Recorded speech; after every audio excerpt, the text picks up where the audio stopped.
Hello, నమస్తే అండి రామరాజు గారు. నమస్తే అన్న. బాగురా? బాగున్నామన్నా. పిల్లి రామరాజు యాదవ్ కాంగ్రెస్ గూటికి కాంగ్రెస్ పార్టీ మంత్రి కోమటిరెడ్డి వెంకటరెడ్డితో చర్చలు జరిపినట్టుగా సమాచారం వస్తున్నది. త్వరలో కాంగ్రెస్ గూటికి అని వస్తుంది. గతంలో మీరు బీఆర్ఎస్ పార్టీలో ఉన్నారు, సీనియర్ నాయకులుగా, అక్కడ నుండి కౌన్సిలర్ గా ఉన్నారు. తర్వాత ఆల్ ఇండియా ఫార్వర్డ్ బ్లాక్ సింహం గుర్తు పైన మొన్నటి అసెంబ్లీ ఎన్నికల్లో కూడా పోటీ చేశారు. మరి మొత్తానికి ఫైనల్ గా మళ్ళీ తిరిగి కాంగ్రెస్ గూటికి అనే సమాచారం తెలుస్తున్నది. ఏమంటారు? ఇప్పుడు మొన్న జరిగినటువంటి అసెంబ్లీ ఎన్నికలలో ఒక ఇండిపెండెంట్ గా ఒక సింహం గుర్తు మీద పోటీ చేసి నల్గొండ ప్రజలు మరి దాదాపు 30,000 ఓట్లు మరి వేసి నన్ను ఆదరించారు. నిజంగా నల్గొండ ప్రజలకి ఎప్పటికి కూడా రుణపడి ఉండాల్సిన అవసరం ఉన్నది. ఎందుకంటే నేను ఒక సామాన్యమైన వ్యక్తిని, నా వెనకాల ఎవరు కూడా లేరు, ఒక వార్డు మెంబర్ కూడా లేని పరిస్థితి. ప్రజలు మరి ఒక బహుజనవాదం ఎత్తుకొని బీసీలకు, ఎస్సీ ఎస్టీ మైనార్టీలందరూ కూడా న్యాయం జరగాలి, వీళ్ళందరికీ మరి అండగా ఉంటానని ఒక నమ్మకంతో ప్రజలు నన్ను దీవించారు.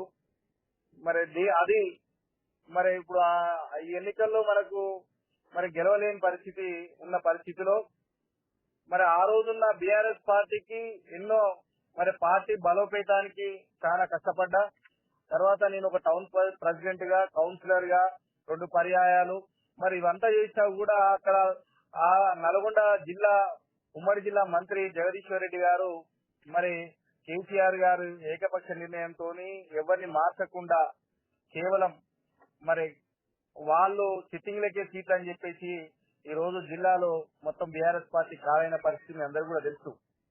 తర్వాత నిన్న పార్లమెంట్ ఎన్నికల్లో కూడా మరి సరైనటువంటి అభ్యర్థికి ఇవ్వాల్సిన అవసరం ఉండే.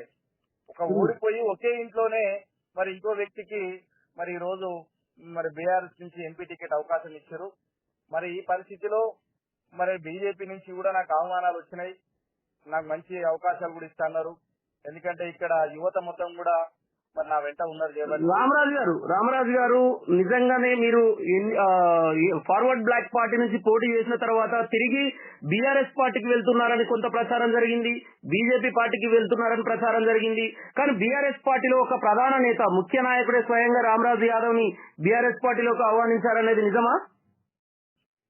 ఆహ్వానించారు. నేను వెళ్ళి ఎంపీగా అవకాశం ఇవ్వని అడిగిన, బీజేపీ పార్టీలో కూడా అవకాశం ఇవ్వమని అడిగినాము.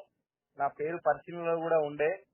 కానీ మరి పరిస్థితులన్నీ తారుమారయ్యి మరి ఒక మాజీ ఎమ్మెల్యే మరి ఆయనకు అవకాశం ఇచ్చారు. పరిస్థితిలో ఇప్పుడున్న పరిస్థితిలో ఈ రాష్ట్రంలో మరి కాంగ్రెస్ పార్టీ మరి ముందున్నది. మరి రేవంత్ రెడ్డి గారు ఈ రాష్ట్రాన్ని మరి అన్ని విధాల ముందుకు పరిస్థితిలో మరి ప్రజలు కూడా మరి వారి అవసరాలు, వాళ్ళ పరిస్థితులు అన్ని కూడా తీరాల్సిన అవసరం ఉన్నది. అంటే ఎప్పుడు బహుజనవాదం, బీసీవాదం అనే రామరాజు యాదవ్ కాంగ్రెస్ పార్టీ గూటికి చేరితే ఈ బహుజనులకు, బీసీలకు న్యాయం జరుగుతుంది, మిమ్మల్ని నమ్ముకున్న వాళ్ళకి న్యాయం జరుగుతుంది అని అనుకుంటున్నారా? అంటే ఇప్పుడు నేను ఇంకా ఏం నిర్ణయం తీసుకోలే.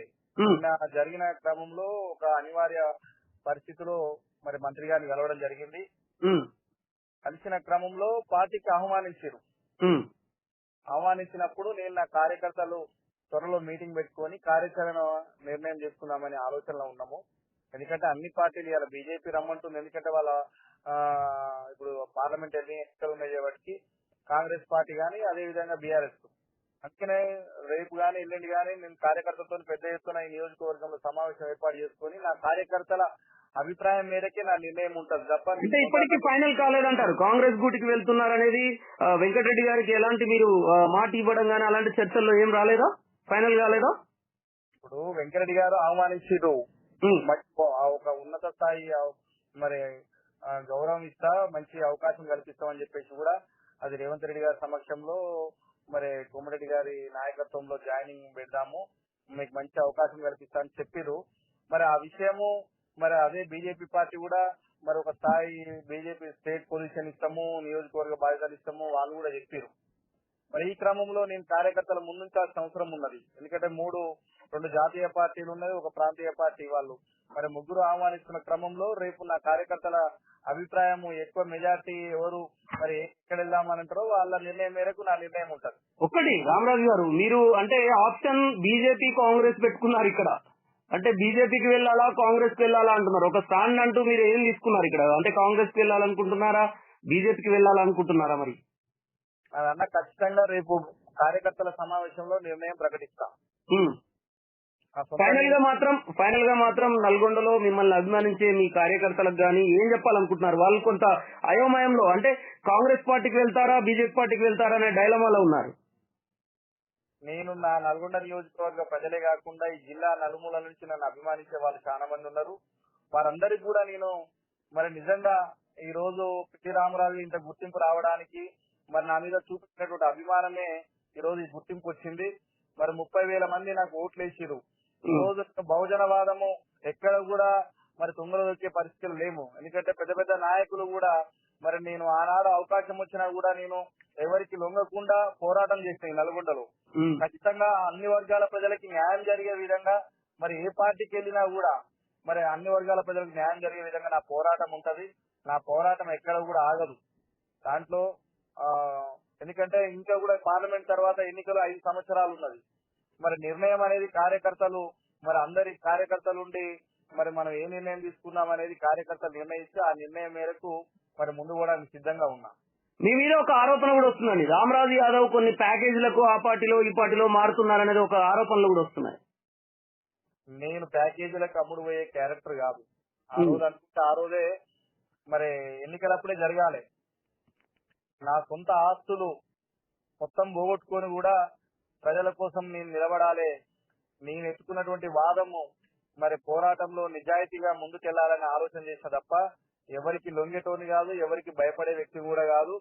నేను ఆర్థికంగా ఎవరికి ఉన్నా లేకున్నా నేను ఎవరికి చేతులు చాపే వ్యక్తిని కాదు.